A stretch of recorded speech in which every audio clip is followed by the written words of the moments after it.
Cooper MMA, and I'm Mark Gilston. This is my friend Brandon. I was recently reminded of the usefulness of the S mount, so I thought that it would be useful to show a bunch of attacks from that mount, since it actually comes up quite a bit.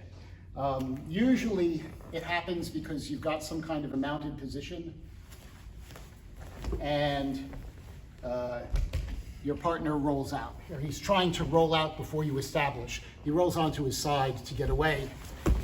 And what I want to do is bring my lower foot in tight to his chest and my upper foot against the back. All right, so this is your fundamental S mount. This knee's up, that knee is down. I always want to have some kind of pressure towards his head. Otherwise, he's just going to say goodbye. So if I want to keep him here, I need this pressure. All right. Most of the time, from this position, you're attacking the top arm. And we should look at that. So if I want to finish with this arm, I'm going to hook it, grab my collar. I'm still pushing down on his head. All right. Other foot comes in front. Squeeze the knees, and there's your armbar. This is very classic.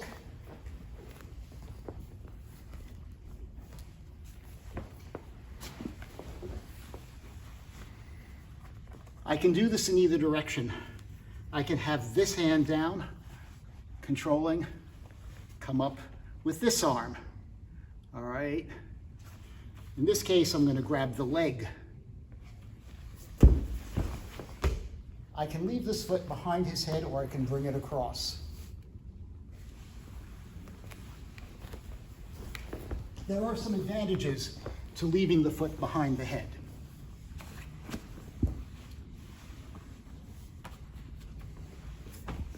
Here, I pinch. You'll notice that it's a lot harder for him to actively use this arm to defend, because my foot is in the crook of his elbow.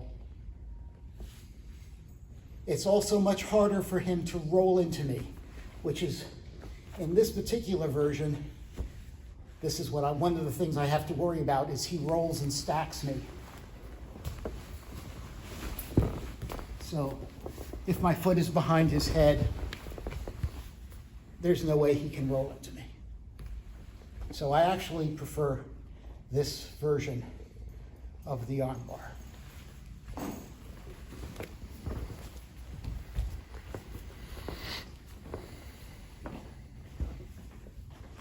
There are a lot of chokes from this position.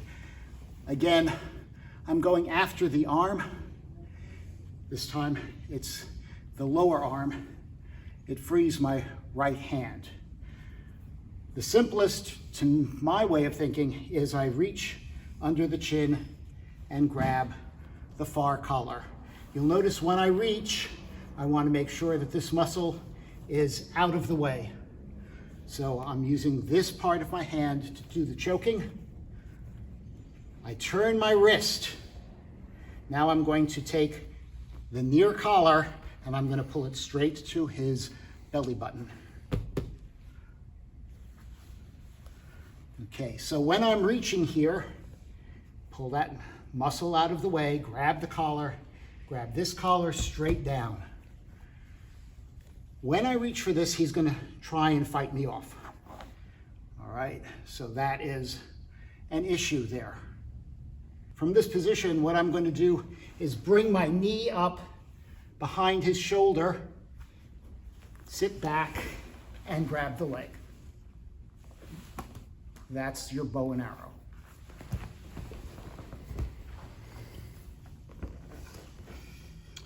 It's actually,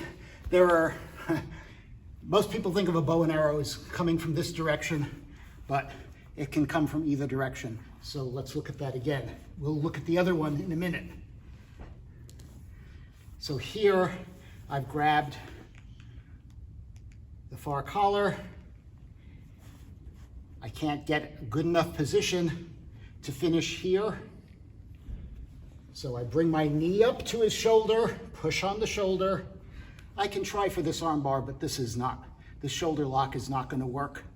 I don't have enough of the proper leverage, so I'll grab the pants instead, come straight down and finish.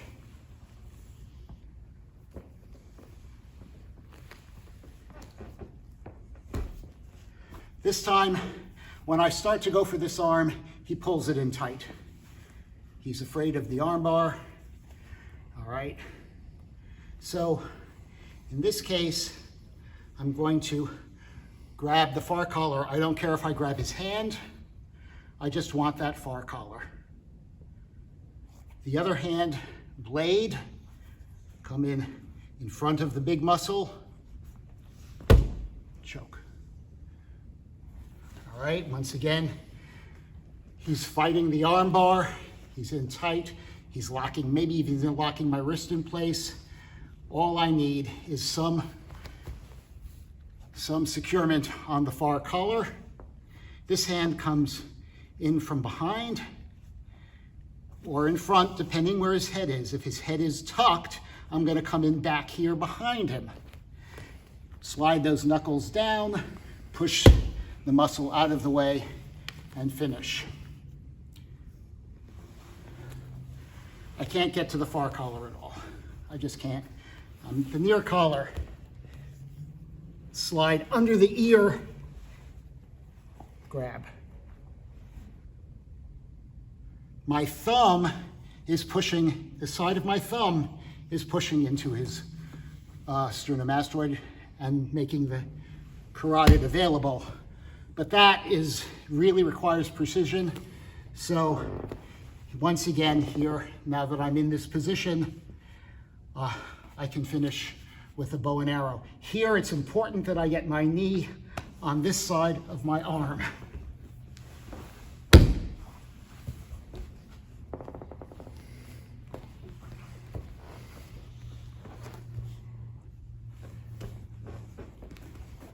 We went for the arm, he defends. I go for the far side collar, he defends, can't get there. Under the ear. Now, grab the collar. That thumb comes in. All right, I can finish this way too. This is a little easier than the leg. Once I have this behind the head, finish, or bow and arrow, finish.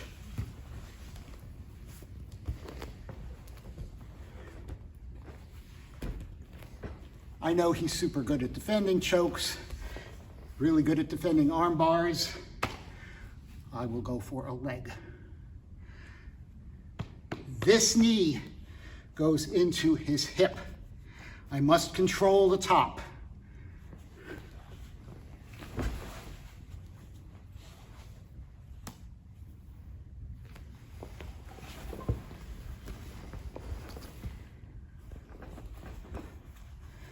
Control here.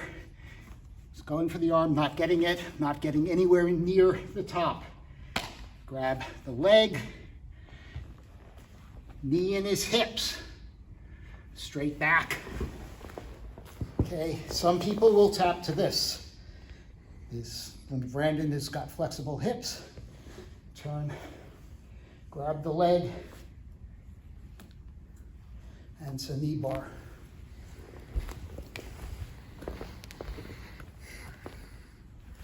Okay, so a series of attacks from S-mount.